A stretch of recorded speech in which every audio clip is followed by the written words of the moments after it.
What is electricity? So दोस्तों, electricity is nothing but an imbalance of electron. Electron का असंतुलन ही electricity कहलाता है। आज मैं समझाऊंगा इसको फंडामेंटल लेवल पर इलेक्ट्रिसिटी क्या है। इलेक्ट्रिसिटी सिर्फ और सिर्फ इलेक्ट्रॉन का इम्बैलेंस है। दोस्तों, अगर हमको इलेक्ट्रिसिटी को समझना है तो हमको फंडामेंटल लेवल पर जाना पड़ेगा।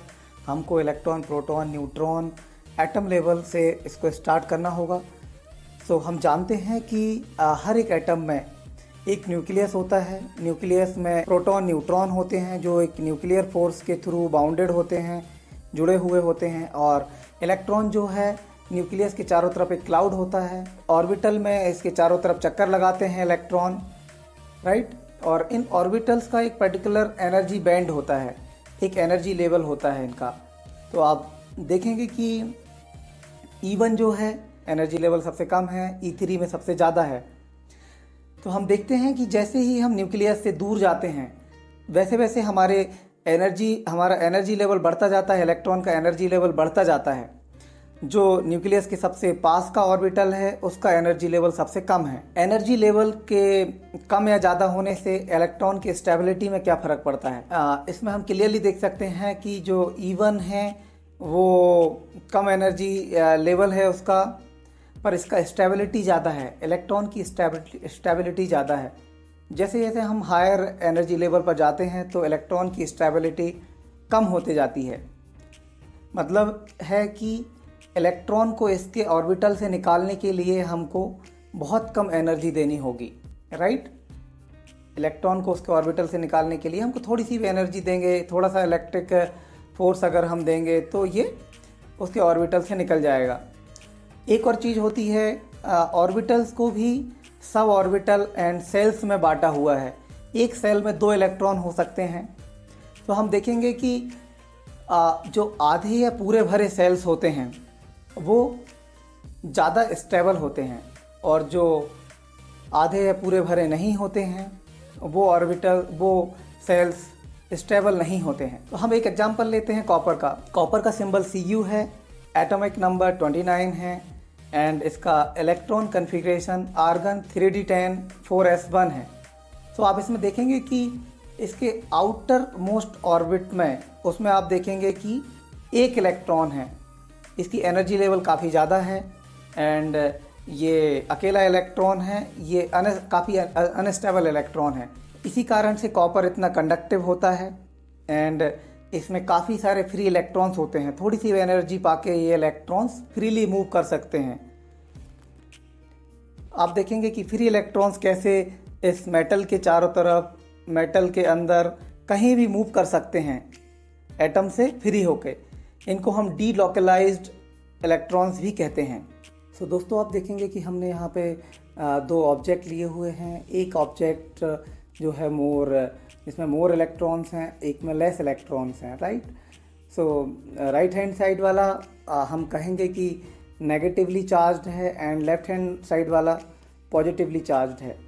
दोस्तों, ये यूनिवर्सल थिंग है कि कभी भी कोई भी ऑब्जेक्ट अपने आप को हमेशा न्यूट्रलाइज करना चाहता है, वो अपने इक्विलिब्रियम पोजीशन में आना चाहता है, न्यूट्रलाइज होना चाहता है। हमेशा चार्ज एक दूसरे को न्यूट्रलाइज करना चाहते हैं। हम देखेंगे कि इस चार्ज इम्बैलेंस के कारण, इलेक्ट्रॉन के इम्बैलेंस के कारण जो रिजल्ट हम दोनों के बीच में अगर देखते हैं तो एक हमको पोटेंशियल डिफरेंस मिलता है जिसको हम वोल्टेज कहते हैं। इस चार्ज इम्बैलेंस के कारण ही एक पोटेंशियल डिफरेंस दिखता है और इसको हम वोल्टेज के रूप में मेजर करते हैं, राइट। इसको V से डिनोट करते हैं। और अगर दोस्तों हम इन दोनों ऑब्जेक्ट्स को एक कंडक्टिव प्लेट से अगर हम शॉर्ट करते हैं, अगर दोनों को एक दूसरे से कनेक्ट करते हैं तो क्या होगा, ये एक दूसरे को न्यूट्रलाइज करना चाहेंगे और जहाँ पे ज़्यादा इलेक्ट्रॉन हैं वहाँ से इलेक्ट्रॉन निकल कर आप देख सकते हैं कि जहाँ पे कम इलेक्ट्रॉन है, जहाँ ज़्यादा प्रोटॉन्स हैं, वहाँ पे आके उसको न्यूट्रलाइज करने में लगे हुए हैं। और इसी प्रोसेस को, इसी फेनोमेना को हम करंट कहते हैं। Flow of electron is called current, right. और हम इसको I से डिनोट करते हैं। इसकी डायरेक्शन जो होती है वो इलेक्ट्रॉन्स के फ्लो के अपोजिट होती है। दोस्तों चलिए एक्सपेरिमेंट करते हैं। और आज हम एक एक्सपेरिमेंट करेंगे जिसमें हम स्टैटिक इलेक्ट्रिसिटी को जनरेट करके दिखाएंगे। स्टैटिक इलेक्ट्रिसिटी जनरेट कैसे होती है, सो देखते हैं इसका सेटअप, क्या सेटअप इसके लिए जरूरी है। आइए हम देखेंगे कि हमने पहले तो एक क्रॉस धागा यहाँ पे लगाया हुआ, थ्रेड लगाया हुआ है इन गुब्बारों को लटकाने के लिए। और फिर हमने यहाँ पे इन दो धागों से दो गुब्बारे लटकाए हुए हैं। एंड हम अभी इन गुब्बारों को थोड़ा सा बालों में रब करेंगे और रब करके देखेंगे कि क्या होता है। फिर मैं इसको एक्सप्लेन करूंगा कि ऐसा क्यों हो रहा है और क्या है स्टैटिक इलेक्ट्रिसिटी। तो पहले हम एक गुब्बारे को रब करते हैं सिर्फ।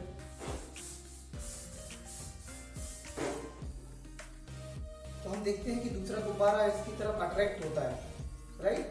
देखिए, ओके, हाथों में कुछ कागज लिया हुआ है। अब इस कागज को हम गुब्बारे के नीचे लाते हैं, राइट। देखते हैं क्या होता है। ओह, देखिए कागज कैसे अट्रैक्ट हो रहा है, राइट। देन हम क्या करते हैं कि दोनों गुब्बारों को रब करते हैं।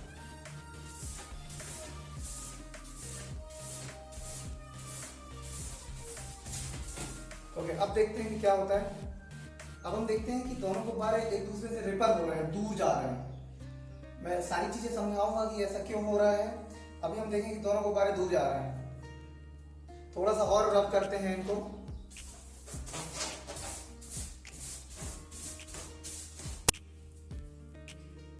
तो देखते हैं कि कितने ज्यादा रिपल हो रहे हैं दोनों गुब्बारे, राइट। चलिए इन एक्सपेरिमेंट्स को ग्राफिकली समझते हैं। क्या हुआ था, क्यों बलून्स ने ऐसा बिहेव किया। ओके, सो हम एक कैरेक्टर लेते हैं एंड हम एक बलून लेते हैं। अब हम देखेंगे कि हमारे कैरेक्टर के बालों में और बलून्स में कुछ इलेक्ट्रॉन्स हैं, कुछ प्रोटॉन्स हैं, राइट।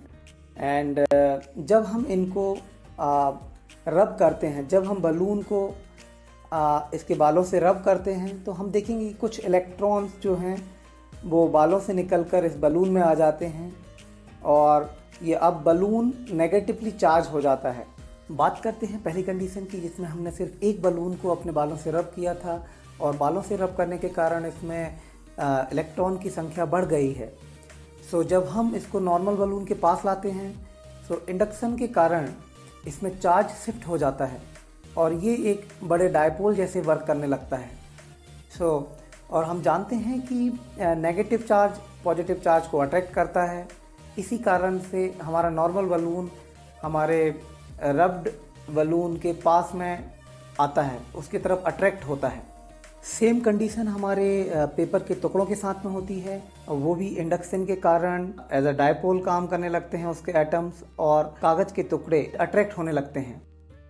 पर जब हम थर्ड कंडीशन की बात करते हैं, इसमें हम दोनों बलून को अपने बालों से रब करते हैं।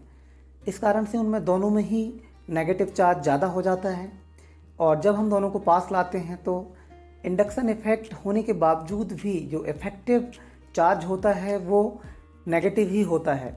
तो हम जानते हैं कि सेम चार्ज एक दूसरे को रिपल करते हैं। इसी कारण से वो बलून एक दूसरे से दूर होते हैं। रिपल्सन उनमें देखने को मिलता है।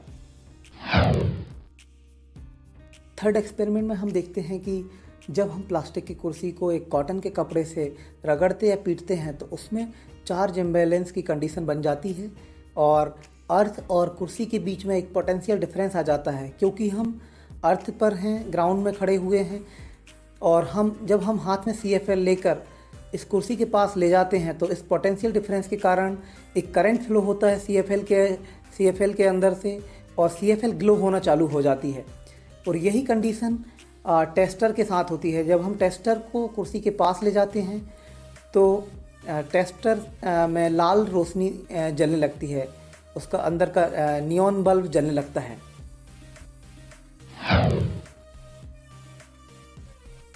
काफ़ी सारे तरीके हैं इलेक्ट्रिसिटी प्रोड्यूस करने के।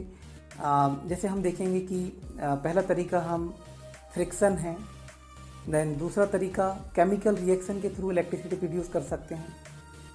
तीसरा तरीका जो है, थर्ड मेथड जो है वो मैग्नेटिक इंटरेक्शन से हम कर सकते हैं। एंड फोर्थ मेथड जो है वो सनलाइट के थ्रू, लाइट के थ्रू, मेनली सनलाइट के थ्रू हम इलेक्ट्रिसिटी प्रोड्यूस कर सकते हैं।